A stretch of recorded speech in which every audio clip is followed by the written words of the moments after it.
မောမောနဲ့ပြန်လာတဲ့အစီပေါက်တခင်ကဘာပြောလဲဆိုငါစားစရာကိုပြင်တော့တခင်ကအိမ်ထဲကရောက်နေတခင်ကအိမ်ထဲမှာကျွန်တော်ဘယ်ကပြန်လာလဲမောပမချွေတလုံးလုံးနဲ့ပြန်လာတာအဲ့ဒါကိုတခင်ကဘာပြောလဲဆိုမင်းမောလာတာပဲနားအောင်ရေတောက်လို့မပြောချက်ချင်းလာတယ်ငါပိုက်စားတယ်ဒီလိုတဲ့တောင်းအေးထိုစီပါကငါစားစရာကိုပြင်တော့ငါစားတောက်နေစဉ်တွင်ငါစားတောက်စဉ်တွင်ခါကိုစီး၍ငါကိုလုတ်ကြွေတော့မင်းငါစားနေတဲ့အချိန်မှာဘေးကနေမင်းအပရုံကိုစီးငါကိုစားလို့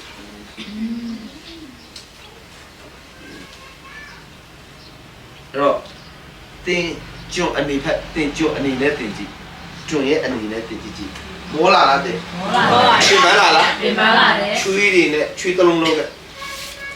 ပြန်လာတဲ့အချိန်မှာတခင်ကဘာတမ်းပြောလဲဆိုငါဘိုက်စားပြီးတယ်တခင်ကအဲ့ခံတယ်မင်းတခါလေးငါအတွက်စားဆက်စပွဲဖြစ်လာတော့နေတော့ပြင်ပြီးသွားပြီသူခမင်းချက်ပြီးပြီပြင်ပြီးသွားပြီ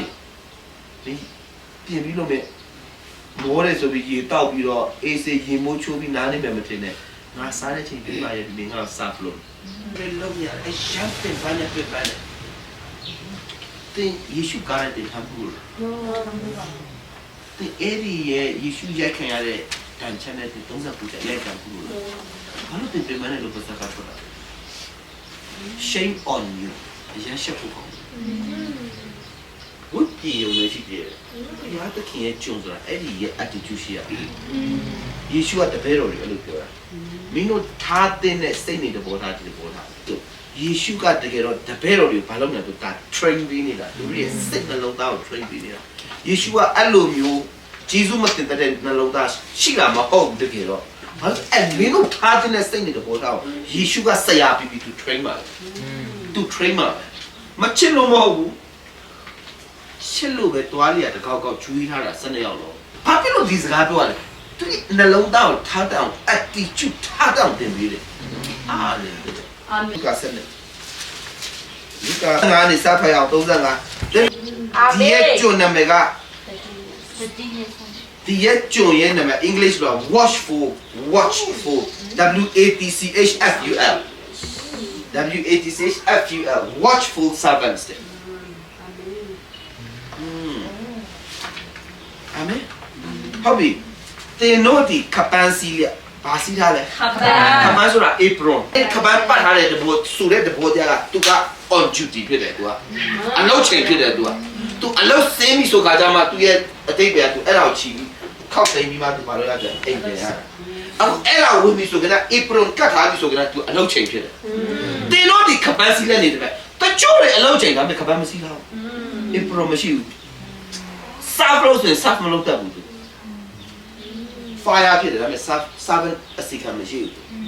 fire စွတ်သားမဲ့သူရတယ်ဥဆောင်သူရတယ်သူအဲ့ဒါအရင်လုပ်ကြတရားဟောအရင်ဝတ်တာအစီခံဆိုလို့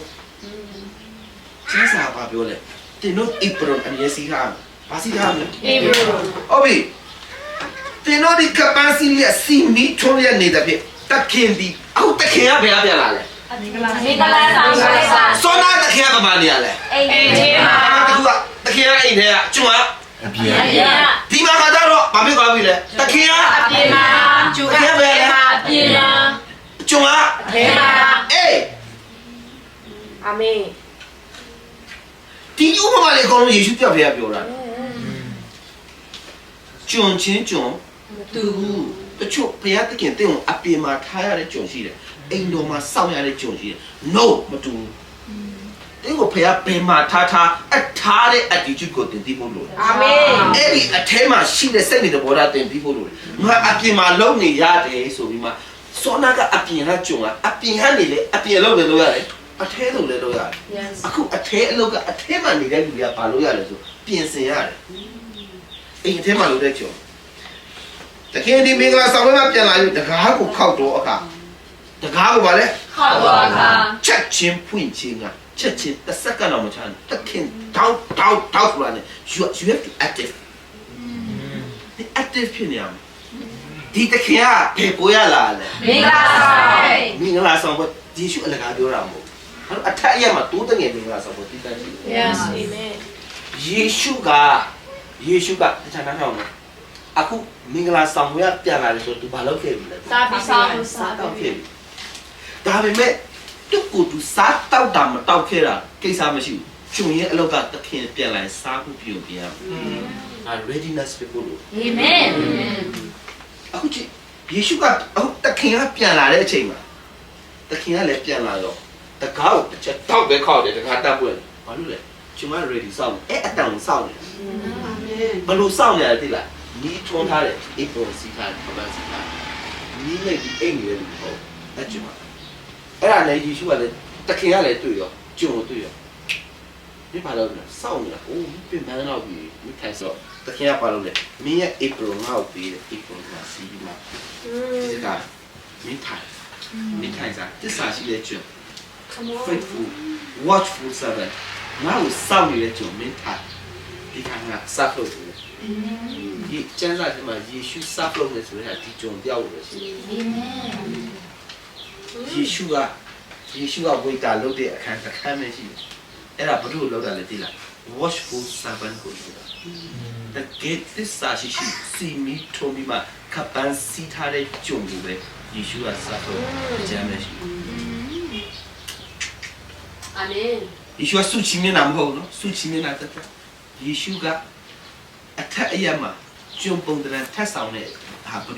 ရားဆောင်ပြီးလဲဆို watchful servant တကယ်အစီခံတဲ့တကယ်စောင့်မျှော်နေတဲ့ကြုံကိုသစ္စာရှိစီမီနဲ့ကပန်းစီထားတဲ့ကြုံကိုယေရှုကအစီအာမင်ပေဒရုကလည်းတခင်နဲ့ဘုရားသခင်နဲ့ဤဥပမာကိုတဲ့အကျွန်ုပ်တို့အားတပည့်တော်တွေကိုပဲပြောရလားဒါမှမဟုတ်အသင်းသားတွေရောပါတယ်လားယေရှုဖြေတဲ့ဥစ္စာလိုက်ဖက်ရအောင်မန်နေဂျာကိုပြောတာကျွန်းချင်းမဲ့ဒါပေမဲ့ကျွန်းကိုအုပ်ချုပ်ရတဲ့ကျွန်းကိုပြောနေတာကျွန်းကိုဘာလို့လဲ အုတ်ချုပ်ရတဲ့သူ ကျွန်းမဲ့ဒါပေမဲ့ဒီကျွန်းတွေအားလုံးစားဖို့တောက်ဖို့အေးပြန်ပြောခဏဒီကျွန်းတွေအားလုံးအစားအသောက်တို့ကိုဝေဖန်ခြင်းကတော့အချိန်တန်လင်းအားချိန်တန်မှာစားနိုင်ဖို့ငါကျွန်းနေငါရဲ့အိမ်တော်မှာရှိတဲ့ကျွန်းတွေကဗိုက်စားတတ်တယ်သူတို့ဗိုက်စားတဲ့အချိန်မှာအစာကောင်းကျွေးလိုက်ဖို့သူတို့တွေခက်ခဲတဲ့အချိန်မှာသူတို့တွေတကယ်ကိုရေငတ်နေတဲ့အချိန်မှာရေတိုက်နိုင်ဖို့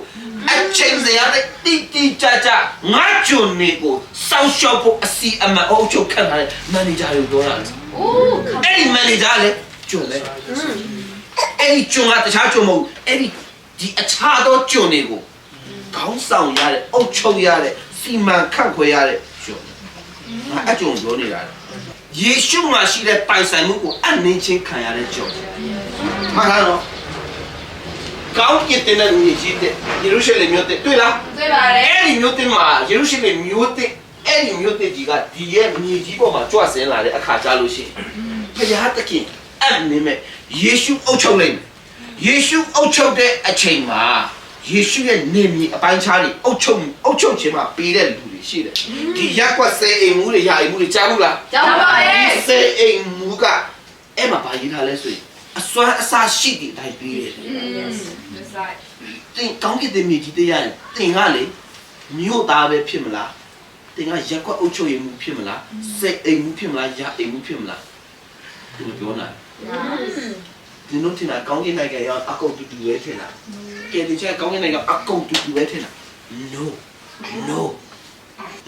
ငါအမကန်ဆိုဒီကအရှင်ဒီလူစီအမလဲအဲ့ဒီကျုံအမ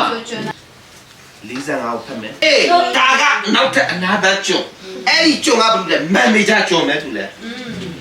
မန်နေဂျာကျုံနေအောင်ရှိ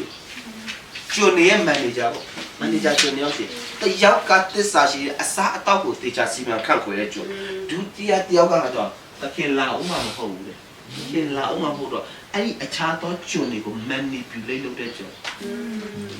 တော့အချင်းကျုံကငါအရှင်လာခဲလိုက်ပြီငါချင်းလာတယ်မှမဟုတ်ဘူးစိတ်ထဲအောင်မေးတဲ့ကျုံချင်းယောက်ျားမိန်းမတို့ကိုရိုက်ပုံလျက်စားတော့ရစ်မှုလျက်နေ၏ဒီသူနေရာကြတဲ့နေရာကဘယ်နေရာလဲ this is စာရှိတဲ့မရဲ့ နောက်ဆုံးတော့ကာလလို့ ငါတို့လေတကယ်ကောင်းကျင်တဲ့မြေကြီးတရောက်တဲ့အချိန်နဲ့နေပြီးပိုင်းခြားမှုရှိတယ်ဘာလို့နေပြီးပိုင်းခြားမှုရှိလဲသိလားယေရှုကဘယင်အဖြစ်နဲ့ကြွလာတာဘယင်အုပ်ချုပ်တဲ့ kingdom system တိုင်းကလေဘယင်တယောက်တည်းအကုန်လုံးအုပ်ချုပ်တာမဟုတ်ဘယင်ကြီးများရှိတယ်ဒါကြောင့်တင်တော့ဘာပြောလဲ you are king Amen. အဲ့တော့တင်ချတဲ့နေရာကဒီကြုံချတဲ့နေရာကလောကမှာရှိတဲ့အခါမှာဘုရားသခင်ပေးထားတဲ့ကြုံတွေကိုဘုရားသခင်ရဲ့ကြုံတွေကိုမမြတ်မတအုပ်ချုပ်တဲ့လူဘုရားကပေးထားတဲ့ကြုံတွေကိုအစားအသောက်မချူတဲ့လူအဲ့ဒီလူတွေကဘယ်လိုတွေနဲ့နေရာကျလဲဆိုလို့ရှိရင်သစ္စာမရှိတော့ဘူးငရေတော့မကြောက်သစ္စာမရှိဘူးတင့်ကိုဖျားအပ်နေတလောက်သစ္စာမရှိအဲ့ဒီပမာဏတိုင်းသင်ကြားခံရအာမင်ဖျားတခင်အမှုတော်ကိုကြိုးစားပြီးမဆောင်ရွက်တော်သူသည်အမှုတော်ဆောင်နိုင်တဲ့ကောင်းကြီးမင်္ဂလာကြီးစုတော်